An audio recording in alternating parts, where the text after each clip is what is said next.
Olá, boa noite, sejam todos bem-vindos à segunda temporada do Cenário Entrevista.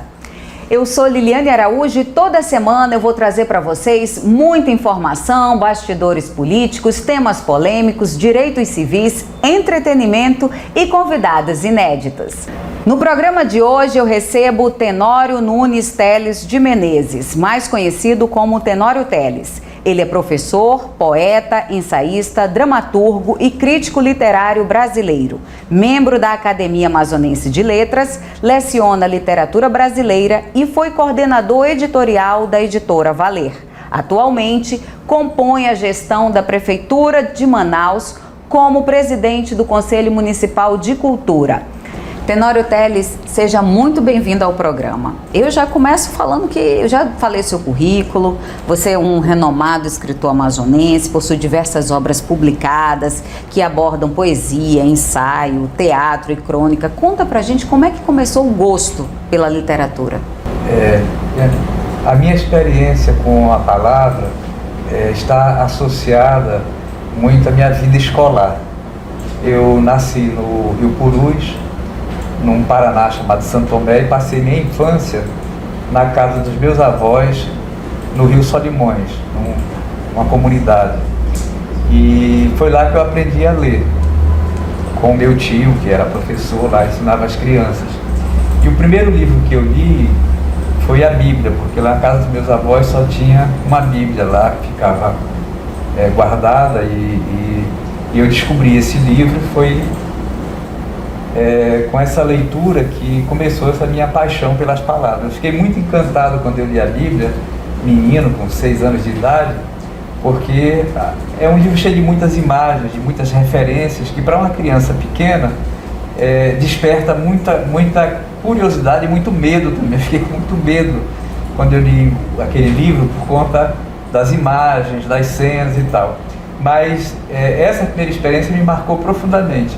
Eu me lembro até hoje das passagens que eu li quando era menino. Eu me lembro de uma passagem do Gênesis, quando Deus criou o homem, depois criou a mulher, mas a passagem que mais me encantou, inexplicavelmente, foi a passagem que Deus vai com Adão andando pelo mundo, pelo aquele mundo em que Adão estava inserido, dando nome às coisas.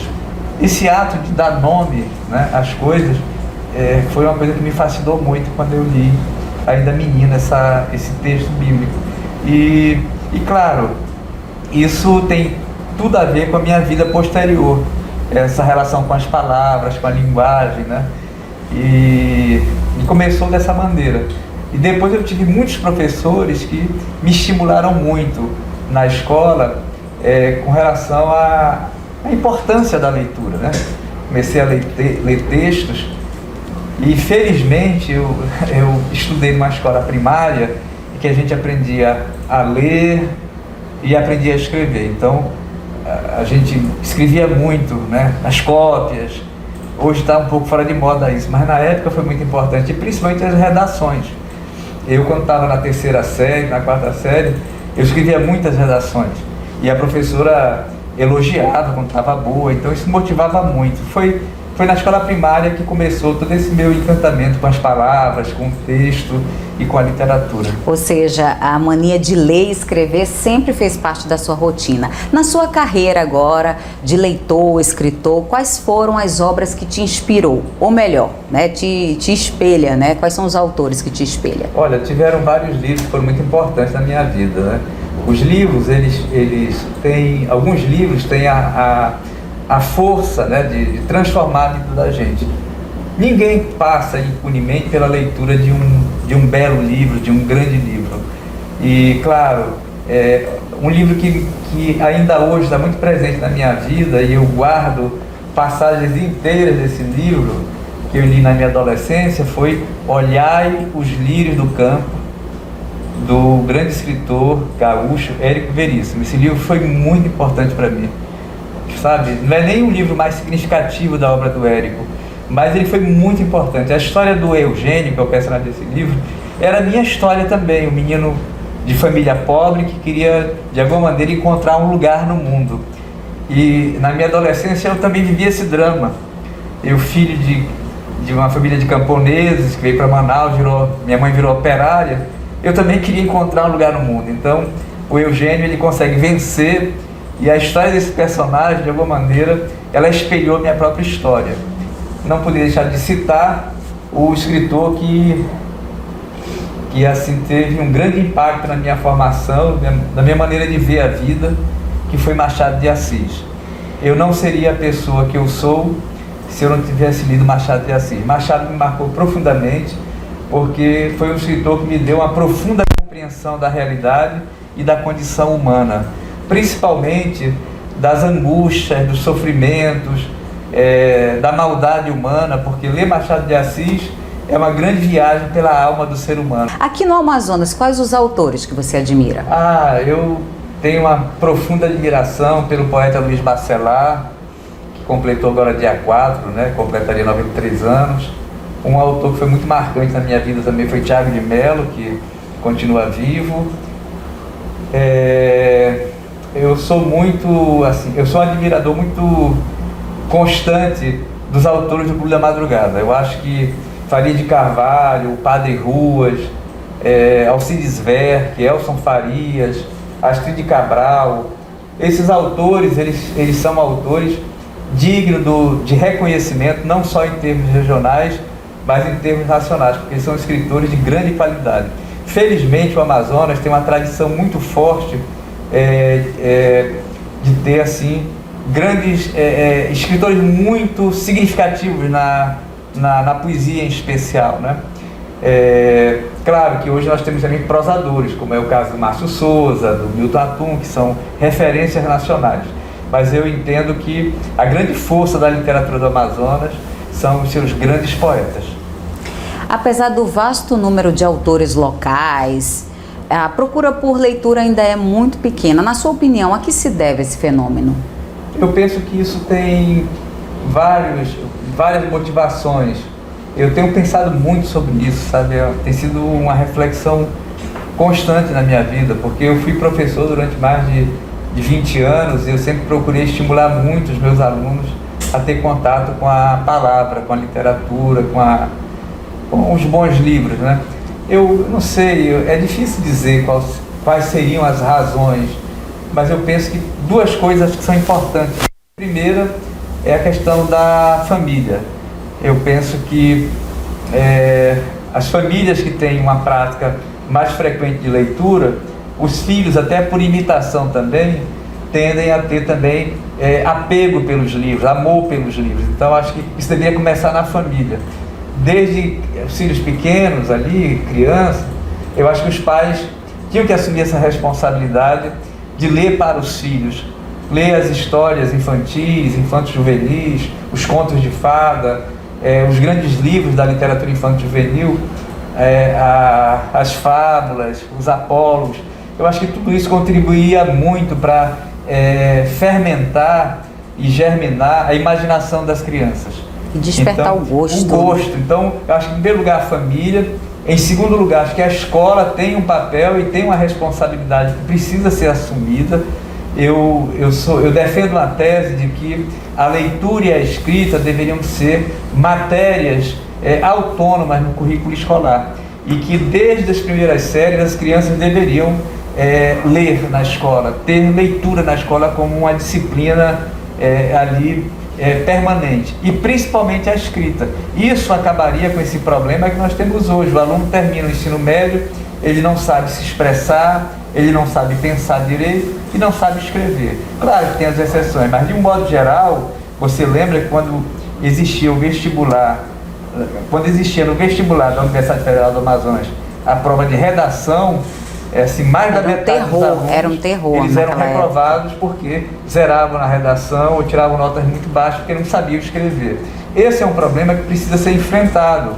Então, eu penso que numa possível reformulação do ensino no nosso país, leitura e escrita devem ser práticas efetivas na sala de aula. E não só a disciplina de português, porque tem gente que acha que a leitura e a escrita são assuntos só de língua portuguesa e literatura. Deveria ser de todas as disciplinas. Precisa ler, né? Em todas? Como é que eu vou compreender? E você veja, isso que você está falando é verdade. Precisa ler. Porque sem a leitura, você também não vai ser um bom aluno só em língua portuguesa e literatura. Você também não vai ser um bom aluno em matemática, em física. Por quê?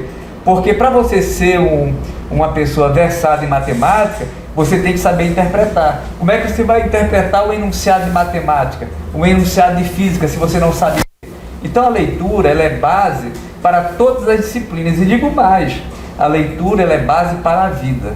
Uma pessoa que lê é uma pessoa que se informa sobre o mundo, que tem mais conhecimento, que tem mais condições, inclusive, de compreender o mundo e exercitar a sua cidadania. E tentar mudar a realidade, transformar Exatamente. A realidade. Né? A leitura, ela é inclusive benéfica para a saúde.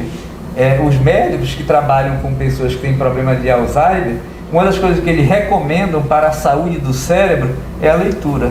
E na pandemia, que nos fez refém da tecnologia, inclusive hoje tem livros digitais, né, os e-books, você acredita que a crise sanitária ela aumentou um pouquinho a procura pela leitura? Olha, algumas pesquisas e algumas análises que saíram evidenciaram que houve uma procura muito grande por cultura nesse período, não só pelos livros, né? Mas eu estou falando aqui daquele leitor que tem um hábito mesmo. Tem mesmo a prática leitora e que vive a leitura como uma experiência fundamental para a sua vida e para a sua existência. A leitura como uma coisa, uma necessidade existencial, aquela coisa sem a qual você não vive, né? Então existe esse tipo de leitor, né? E inclusive aquele leitor que ele tem uma relação com a leitura também, não só pela necessidade existencial que ele tem de ler, de compreender, de se alimentar espiritualmente. Conforme informações publicadas no teu currículo Lattes, você já coordenou cursos de formação continuada, voltado para leitura, projeto Enem também. Conta pra gente como é que foi essa experiência. Olha, essa experiência tem relação com a minha prática como professor também, né? Eu sempre eu lutei muito, sabe, para que nós tivéssemos aqui experiências com a leitura mais efetiva nas escolas. Nós criamos um projeto chamado Leitura para a Juventude, que tinha como objetivo estimular a leitura entre os alunos do ensino médio. Foi uma experiência bonita demais, porque os alunos receberam livros de grandes autores brasileiros, Machado de Assis, Lima Barreto, Augusto dos Anjos, Mário de Andrade, né? Cruz e Souza, José de Alencar. Uma pessoa, ela não fica a mesma depois de passar por uma experiência como essa. Elas se transformam. Elas iriam se transformar e assim como você, o exemplo da sua história, né? Buscar o seu lugar, né? Aqui. Encontrar um sentido para a sua vida, né? Nós voltamos daqui a pouco a conversar com o presidente do Conselho Municipal de Cultura, da Concultura. Vamos a um rápido intervalo e a gente volta já já.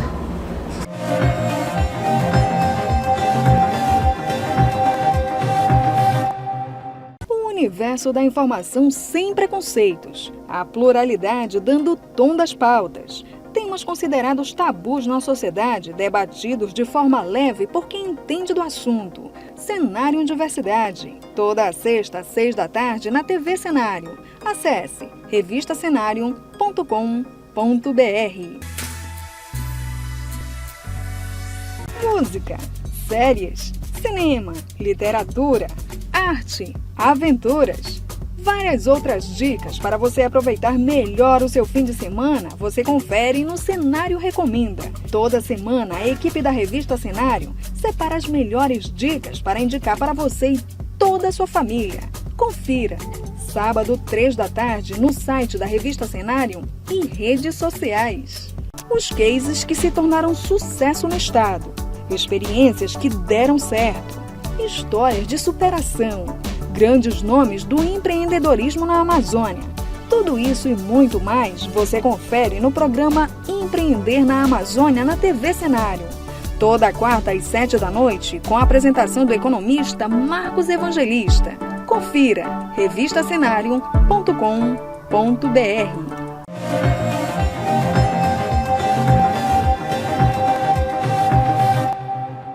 Estamos de volta aqui conversando com o Tenório Teles, que está sempre em constante transformação. Basta acompanhar as obras dele, mas especificamente nesse momento da história. As transformações, elas estão diferentes, Tenório? Olha, a vida de todo ser humano é marcada por perdas, né? Por ganhos também. E todos nós, a cada momento, vamos vivendo mudanças na nossa existência, né? Tem uma frase de um grande filósofo grego chamado Heráclito de Éfeso, né? Que ele dizia que um ser humano ele não se banha duas vezes nas águas de um mesmo rio, porque você, ao se banhar nas águas de um rio e ao sair, depois quando você voltar para se banhar de novo, as águas já não serão mais as mesmas e nem você será mais o mesmo, né? Então, acho que todos nós vivemos essas experiências na nossa jornada, algumas experiências muito difíceis, experiências dolorosas, mas eu acho que o mais importante de tudo isso é você ter muita força para você não se perder de você mesmo, você não se perder dos seus propósitos, você não perder a sua lucidez, não perder os seus objetivos e seguir em frente, né? Porque há momentos que todos nós passamos que você se questiona se você deve continuar, se você deve parar, se você deve desistir. E há uma coisa assim muito importante que eu aprendi na minha caminhada, que é assim, por mais que você esteja passando por um momento muito difícil, por mais que você tenha vivido uma grande perda na sua vida, você precisa tomar uma grande decisão. E eu acho que a grande decisão que você tem que tomar sempre na vida é a decisão de continuar, é a decisão de persistir, porque a vida continua, né? E lá na frente as coisas terminam de alguma maneira se encaminhando, se resolvendo, e se você desistir, você vai perder essa grande possibilidade, que é a possibilidade do recomeço. A vida, ela nunca para, e a maior lição disso é o que nós vivemos todos os dias. Todos os dias o sol se põe, e todos os dias esse mesmo sol renasce das sombras. Isso é uma metáfora da condição humana, né? Como é que você recebeu o convite para presidir o Conselho Municipal de Cultura de Manaus? Isso já é uma nova transformação na sua vida. Exatamente, é a primeira vez que eu assumo uma responsabilidade assim, pública, né, de gestão, né? E quando o prefeito me convidou, eu fiquei refletindo muito sobre isso, sobre essa oportunidade, e o que me levou a aceitar foi uma percepção que eu tive no momento. Eu passei a minha vida inteira sempre trabalhando, uma parte da minha vida na iniciativa privada, e trabalhei muito, produzindo livros, produzindo eventos, produzindo essas formações, e eu pensei, puxa, eu tinha voltado para Manaus, que eu estava morando em São Paulo já há 10 anos, e por conta da pandemia eu voltei para Manaus, e fugindo da pandemia, terminou que cheguei em Manaus, peguei essa doença e não pude mais voltar para São Paulo. E foi exatamente isso que a gente estava falando do renascimento, porque eu tive uma experiência muito difícil nesse aspecto. No meu renascimento surgiu esse convite. Eu pensei, puxa, eu acho que eu vou ficar por aqui e vou dar uma parcela de contribuição para a cidade de Manaus. Eu vou tentar fazer alguma coisa pela cultura, pela cidade, e foi isso que me motivou a aceitar o convite do prefeito. E sabe, a despeito assim, dos desafios, está sendo uma experiência muito rica, e eu estou gostando muito dessa experiência.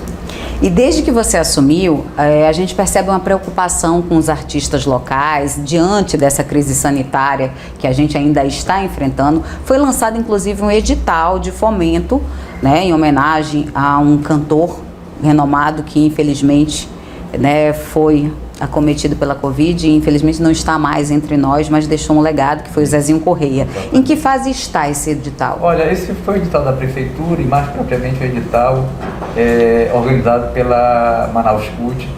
Nós ajudamos também, né? Porque o Conselho de Cultura ele é um órgão auxiliar da Prefeitura e ele é ligado à Manaus Cult. E realmente esse edital ele possibilitou assim que muitos artistas tivessem oportunidade de acesso, né, a recursos para retomar suas vidas profissionais, como você falou bem, em razão da pandemia.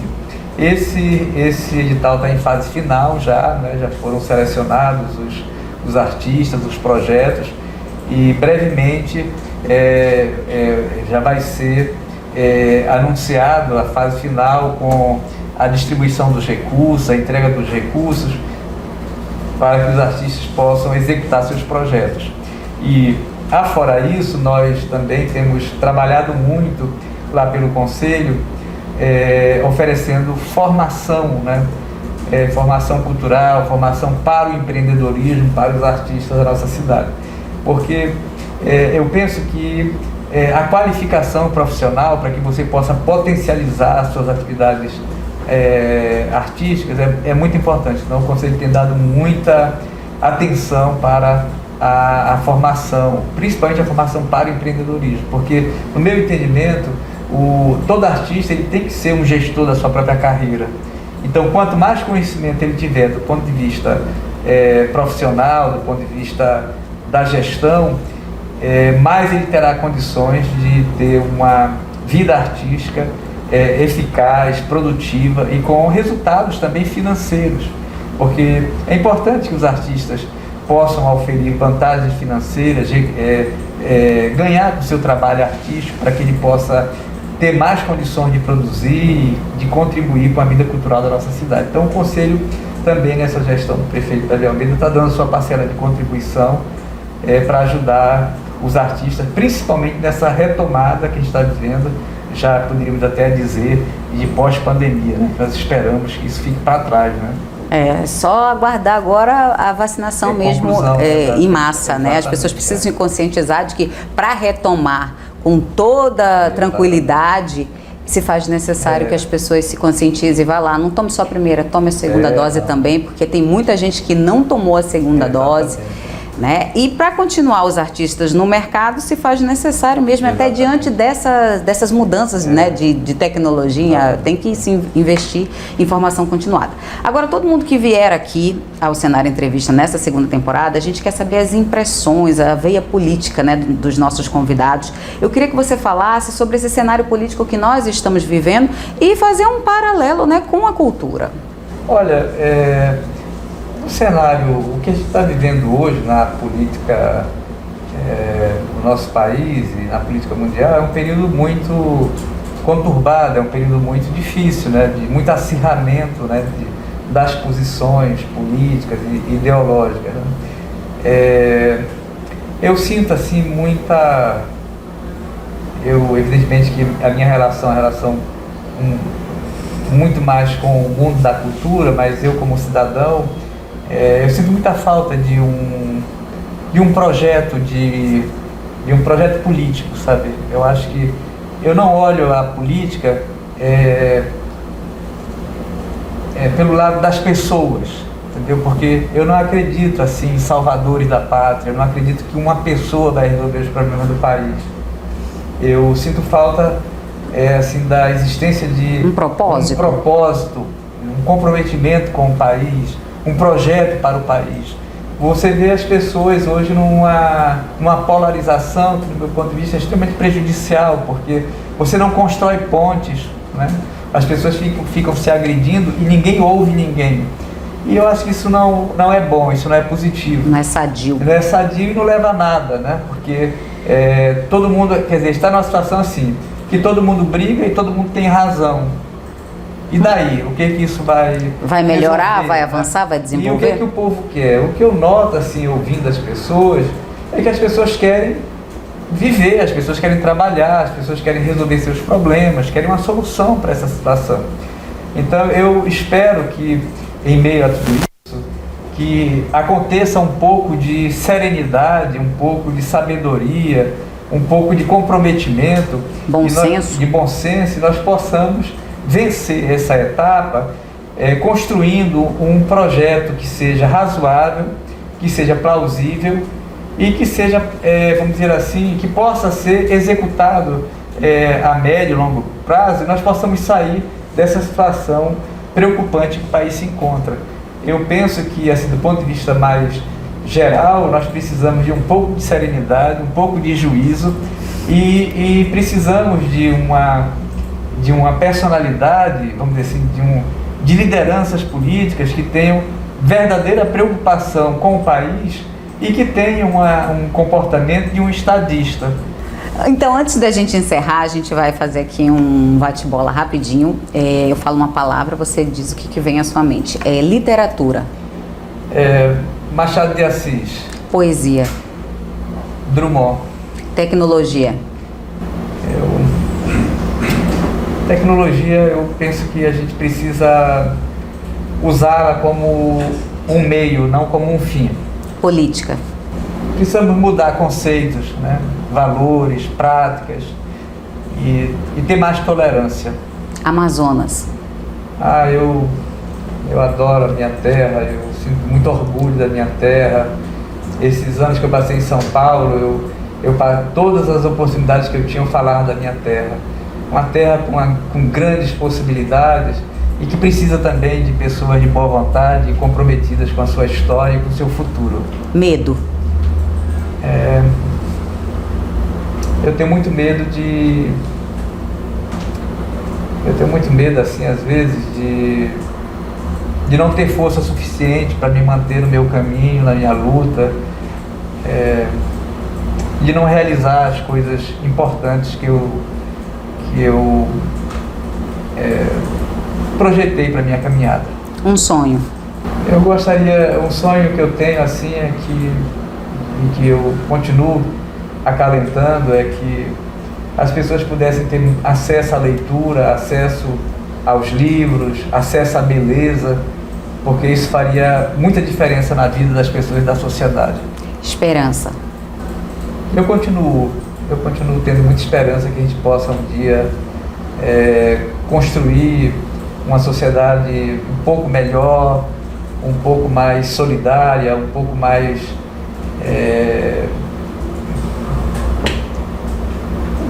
humana, né? Um pouco mais serena. E eu tenho esperança disso. E para quem acompanhou a gente até esse momento, quem é Tenório Teles? Eu sou um professor que acredita muito na força transformadora do conhecimento e que se esforça muito também para dar a sua pequena parcela de contribuição nesse processo e que se esforça muito também para fazer o que precisa ser feito. Tenório Teles, muito obrigada pela sua presença e sua participação agora nessa segunda temporada. Eu que agradeço pela oportunidade e eu quero terminar essa minha participação com um pequeno poema do poeta Luiz Bacelar, que ilustra isso tudo que nós falamos aqui, a importância da gente ter força para sobreviver às circunstâncias. E ele tem um poema pequenininho que ele diz assim: na grama seca da campina, o girassol resiste. Então todos nós somos girassóis que vamos resistindo às intempéries e às circunstâncias das nossas vidas e da nossa condição no mundo. Muito obrigada. Nós voltamos na próxima terça-feira com mais um Cenário Entrevista. Até lá!